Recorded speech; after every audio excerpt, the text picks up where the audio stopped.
Price the lord. ಕರ್ತನಾಮಕ್ಕೆ ಸ್ತೋತ್ರವಾಗಲಿ. ದೇವರು ನಿಮ್ಮನ್ನ ಪ್ರತಿದಿನ ನಡೆಸುತ್ತಾ ಪ್ರತಿದಿನ ಕಾದು ಬರ್ತಾ ಇದ್ದಾರೆ. ನಿಮ್ಮನ್ನ ಸುಖವಾಗಿ ಸಂತೋಷವಾಗಿ ಇಟ್ಟಿದ್ದಾರೆ.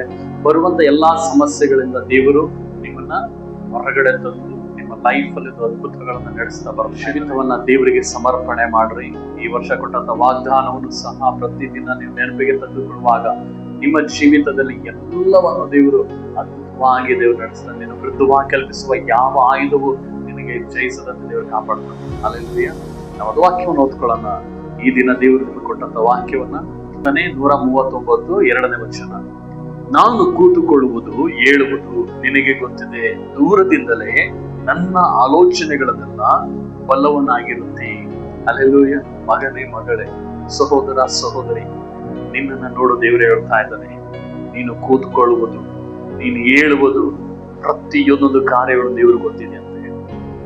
ನೀನು ಏನು ಮಾಡ್ತಾ ಇದೀಯಾ, ಯಾವ ಸ್ಥಳದಲ್ಲಿ ಕೂತ್ಕೊಳ್ತಾ ಇದೀಯಾ, ಯಾವ ಸ್ಥಳದಿಂದ ಏಳ್ತಾ ಇದೀಯಾ, ಯಾವ ಪಾಪದ ಸ್ಥಳದಲ್ಲಿ ನೀನು ಕೂತ್ಕೊಳ್ತಾ ಇದೀಯಾ. ಕೀರ್ತನೆ ಒಂದು ವಾಕ್ಯದಿರ್ತದೆ, ದುಷ್ಟರ ಆಲೋಚನೆಯಂತೆ ನಡೆಯದೆ, ಪಾಪಾತ್ಮರ ಮಾರ್ಗದಲ್ಲಿ ನಿಂತುಕೊಳ್ಳದೆ, ಧರ್ಮನಿಂದುಕರೊಡನೆ ಕೂತುಕೊಳ್ಳದೆ ಎಂಬುದಾಗಿ ನಿನ್ನ ಜೀವಿತದಲ್ಲಿ ನೀನು ಮಾಡ್ತಾ ಇದೀಯಾ. ಯಾವ ಸ್ಥಳದಲ್ಲಿ ಕೂತಿದ್ಯಾ, ಯಾವ ಸ್ಥಳದಲ್ಲಿ ಹೇಳ್ತಾ ಇದೀಯಾ, ನಿನ್ನ ಎಲ್ಲಾ ಪ್ರತಿಯೊಂದು ವಿಚಾರ ಗೊತ್ತು. ನೀನು ಕಷ್ಟದಲ್ಲಿದ್ದೀಯಾ, ಕಣ್ಣೀರಿನಲ್ಲಿದ್ದೀಯಾ, ನೀನು ವೇದನೆಯಲ್ಲಿದ್ದೀಯಾ, ಸಾಲದಲ್ಲಿದ್ದೀಯಾ, ರೋಗದಲ್ಲಿ ಬಿದ್ದಿದ್ಯಾ, ಪ್ರತಿಯೊಂದೊಂದು ದೇವರಿಗೆ ಗೊತ್ತಿದೆ. ಪ್ರಿಯ ಸಹೋದರ ಸಹೋದರಿ, ನಿನ್ನ ನೋಡೇ ದೇವರು ಹೇಳ್ತಾ ಇದ್ದಾನೆ, ಮಗಳೇ ಮಗನೇ, ನಿನ್ನ ಜೀವಿತವು ನೀನು ಕೂತುಕೊಳ್ಳುವುದು ಏಳುವುದಿಲ್ಲ ನನಗೆ ಗೊತ್ತಿದೆ.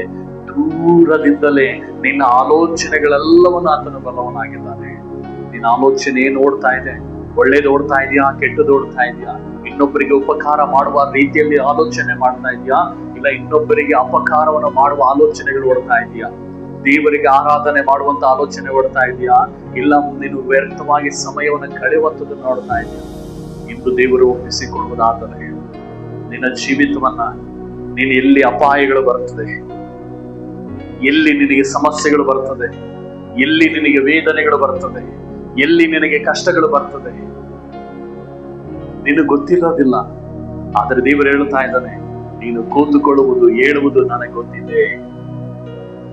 ನಿನ್ನ ದೂರದಿಂದ ನಿನ್ನ ಆಲೋಚನೆಗಳನ್ನೆಲ್ಲವನ್ನು ದೇವರು ಬಲ್ಲವನಾಗಿದ್ದಾನೆ. ನಿನ್ನ ಜೀವಿತವನ್ನು ನೀನು ಒಪ್ಪಿಸಿಕೊಡುತ್ತೀಯ. ಇವತ್ತು ನೀನು ಏನು ಮಾಡ್ಬೇಕಾಗಿದೆ, ನೀನು ಹೋಗುವ ಮಾರ್ಗದಲ್ಲಿ ನಿನಗೆ ಅಪಾಯ ಇದೆ ಎಂಬುದಾಗಿ ನಿನಗೆ ಗೊತ್ತಿದೆಯಾ? ನೀನು ಕುಂತಂತ ಸ್ಥಳ, ಏಳುವಂತ ಸ್ಥಳ, ನಿನ್ನ ಬಾಧಿಸಲ್ಪಡುವಂತ ಸ್ಥಳವಾಗಿದೆ ಎಂಬುದಾಗಿ ಗೊತ್ತಿದೆಯಾ? ನಿನ್ನ ಆಲೋಚನೆಗಳೆಲ್ಲ ದೇವರ ಚಿತ್ತಕ್ಕೆ ಅನುಗುಣವಾಗಿದೆಯಾ? ಇವತ್ತೆಷ್ಟೋ ಸಾರಿ ನಾವೇನ್ ಮಾಡ್ತೀವಿ ಅಂದ್ರೆ, ನಮ್ಮ ಆಲೋಚನೆಗಳಲ್ಲಿ ಇದು ನಡಿಲೇಬೇಕು, ಇದಾಗ್ಲೇಬೇಕು, ಇದು ಬೇಕೇ ಬೇಕು ಎಂಬುದಾಗಿ ನಾವು ಆಟ ಆಡಿದ್ದೇವೆ. ನಾವು ಪ್ರಾರ್ಥನೆಗಳನ್ನ ಮಾಡ್ತೀವಿ. ಆದ್ರೆ ದೇವ್ರ ವಾಕ್ಯ ಹೇಳ್ತದೆ, ದೇವರೇ ನೀನು ಚಿತ್ತದಂತೆ ನನ್ನ ಜೀವಿತ ನಡೆಯಬೇಕು. ನೀನು ಯಾರ ಚಿತ್ತವನ್ನ ನೆರವೇರಿಸಲಿಕ್ಕಾಗಿ ಯೋಚನೆ ಮಾಡ್ತಾ ಇದ್ದೀಯ, ಯಾರ ಉದ್ದೇಶಗಳನ್ನ ನೆರವೇರಿಸಲಿಕ್ಕಾಗಿ ನೀನು ಯೋಚನೆ ಮಾಡ್ತಾ ಇದೀಯ, ನಿನ್ನ ಜೀವಿತವನ್ನ ದೇವರು ಹೇಳ್ತಾ ಇದ್ದಾನೆ, ನಿನ್ನ ಭವಿಷ್ಯತನ್ನ ದೇವರು ಹೇಳ್ತಾ ಇದ್ದಾನೆ. ಹಿಂದೆ ನೀನು ತೀರ್ಮಾನ ತೆಗೆದುಕೋ, ಅಪ್ಪ ನಾನು ಇನ್ನು ಮುಂದೆ ಒಳ್ಳೆಯ ಸ್ಥಳದಲ್ಲಿ ಕೂತ್ಕೊಳ್ತೀನಿ. ನನ್ನ ಅಪಾಯ ಬರುವಂತ ಸ್ಥಳ ನಿನಗೆ ಗೊತ್ತಿದೆ. ಎಲ್ಲ ಅಪಾಯಗಳಿಂದ ನನ್ನನ್ನು ತಪ್ಪಿಸು.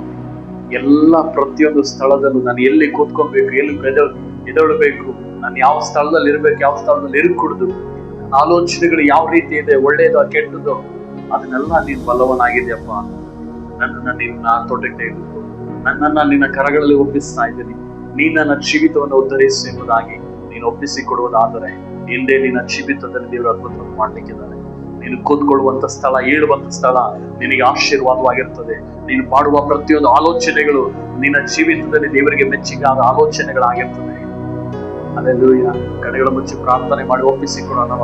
ಕರ್ತನೇ ಸ್ತೋತ್ರ ಅಪ್ಪ, ನಾನು ಎಷ್ಟೋ ಸ್ಥಳದಲ್ಲಿ ರಾಜ ಪಾಪಾತ್ಮರ ಮಾರ್ಗದಲ್ಲಿ, ಪಾಪಾತ್ಮರು ಕೂತ್ಕೊಳ್ಳುವಂತ, ಧರ್ಮ ನಿಂದಕರು ಕೂತ್ಕೊಳ್ಳುವಂತ, ದುಷ್ಟ ಜನಗಳು ಕೂತ್ಕೊಳ್ಳುವಂತ ಸ್ಥಳಗಳಲ್ಲಿ ನಾನು ಕೂತಿದ್ದೀನಪ್ಪ. ಅವರ ಜೊತೆಯಲ್ಲಿ ನಾನು ಮಿಂಗಲಾಗಿದ್ದೀನಿ ಸ್ವಾಮಿ.